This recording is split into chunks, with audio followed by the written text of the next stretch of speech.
Out your life, the seeds of mercy. I made up my mind that by the grace of God, I will fill my life experiences with being there for people, with raising people, not because I'm looking for something in the future, but it is a beautiful way to live. To know that you were there when someone was crying, it was on your hands that their tears dropped, that you are there for them. And you know, let me say this respectfully, it's one of the blessedness of our foundations.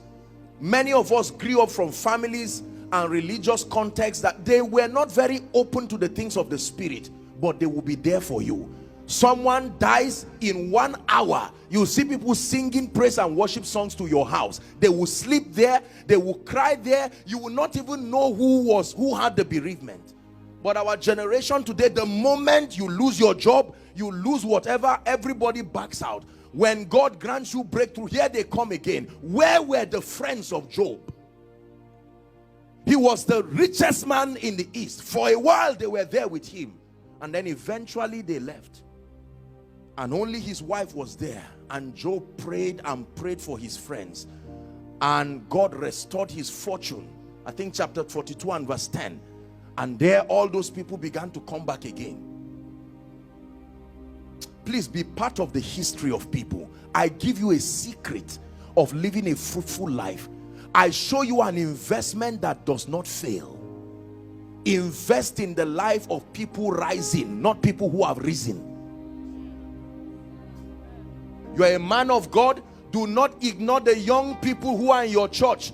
Those young people praying, they may make mistakes. It's better that they make mistakes in your lifetime. You are correcting them, you are seeing it there. Their pride, their foolishness, their zeal. You can call them and say, look, I love you, but it ought not to be so.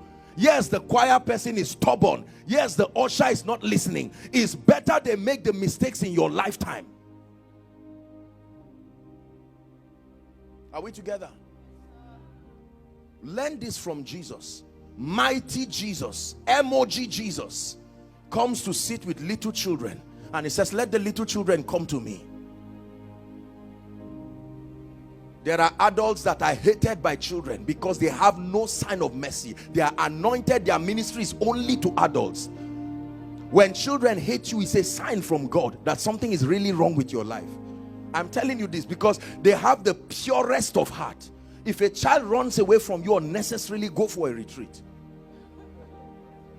You would think I'm joking, but what I'm saying is very, very serious.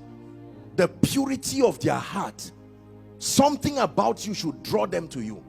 If children come here now, they don't care who is preaching on stage. They should be able to come and hold you and hit you, and you don't just hit them and say, I'm serious, I'm serving God. You are like the priest and the Levite. How many people have we ignored in an attempt to serve God? The parable of the Good Samaritan. Do you know, let me tell you this for those of you in ministry, many of the people who will love you will not just love you because of the accuracy of your teaching. Many people who will love you will not only love you because of miracles, signs and wonders. Let me tell you, a majority of the people who will love you and stake their life and their loyalty, they will love you because of an experience you gave them in God, something that you did in their lives that will make them vow and say, you will be my pastor for life. We die together, we rise up together. It is not just good preaching, it is not just good singing. Let me tell you this, it is not even just good character. You must do something that touches people. There are politicians today, whether they are good or bad, they have edged themselves in the history of people too much to turn against them. How do you start fighting them?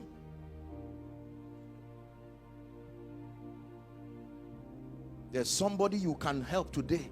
Right from now, you can begin to build pillars of mercy in your destiny.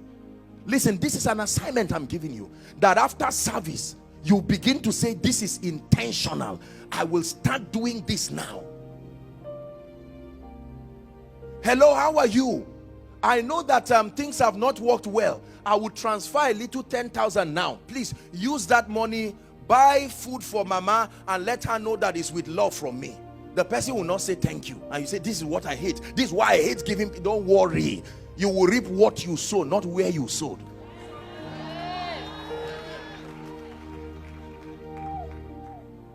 Are we together? Because I know that many of us are saying, Apostle, I tried it before. You don't know my relatives. You don't know where I come from. Seeds of mercy. Seeds of mercy. The parable of the Good Samaritan was a revelation to us that no matter what it is that we are doing, God looks at our show of mercy.